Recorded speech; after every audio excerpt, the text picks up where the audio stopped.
নমস্কার বন্ধুরা, কেমন আছেন সবাই? নিবেদিতাস ব্লগে আপনাদের প্রত্যেককে স্বাগত জানাই। আমরা ঠিক উল্টো রথের আগের দিন চলে গেছিলাম কলকাতার বিখ্যাত জগন্নাথ দেবের মন্দিরে, যেটি খিদিরপুরে অবস্থিত। মন্দির থেকে ঢুকতেই আমরা লিঙ্গরাজের দর্শন করলাম।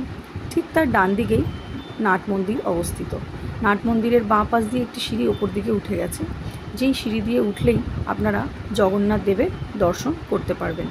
কিন্তু যেহেতু আমরা উল্টো রথের আগের দিন গেছিলাম, তার জন্য জগন্নাথ দেব সেখানে ছিলেন না, উনি ওনার মাসির বাড়ি গেছিলেন।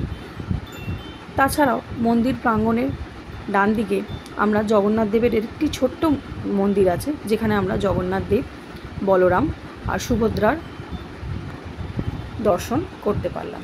এছাড়াও এখানে বিভিন্ন দেবদেবীর দর্শন আপনারা করতে পারবেন।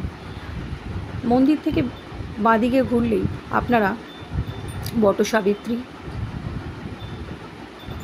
আমাদের লক্ষ্মীর মন্দির, সরস্বতী ঠাকুরের মন্দির, এছাড়াও বিভিন্ন ঠাকুরের মন্দির এখানে দেখতে পারবেন। এটা সাবিত্রী মন্দির। এরপরে আমরা চলে যাচ্ছি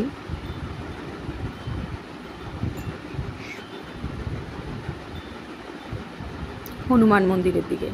এটা হচ্ছে আমাদের বজরংবলীর মন্দির। এরপরে আমরা সরস্বতীর দর্শন করলাম। মা সরস্বতী দর্শন করার পরে আমরা আবার মন্দির প্রাঙ্গণের সামনের ভাগে চলে গেলাম। এরপর নিচে নাট মন্দিরের ঠিক উল্টো ভাগে রয়েছে মহাপ্রসাদ বিতরণের স্থান। বাকি ডিটেলস ডেসক্রিপশন বক্সে পেয়ে যাবেন।